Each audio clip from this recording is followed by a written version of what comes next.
Hi there, it's Erin here from Three Birds Renovations. I am at this stunning holiday property that has just had an amazing renovation. I'm loving the consistency they've created across the many bathrooms, the powder room and the laundry. They've used the same Kirribilli tile from TileCloud on all the floors. It's a great move when you want all your wet spaces to tie together seamlessly in a large home.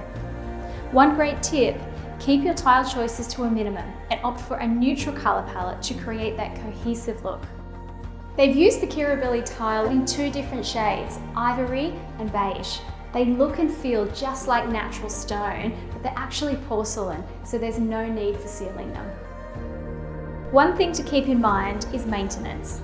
The tiles have natural looking voids, but once fully grouted, these voids are filled, making the floors easy to clean, just like your standard porcelain tiles. Your choice of grout colour will also significantly influence Kirribilli tiles' overall appearance.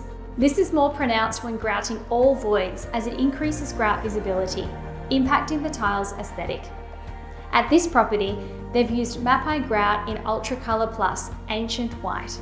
So if you're dreaming of these stunning tiles in your own home, jump online to check out TileCloud's amazing range.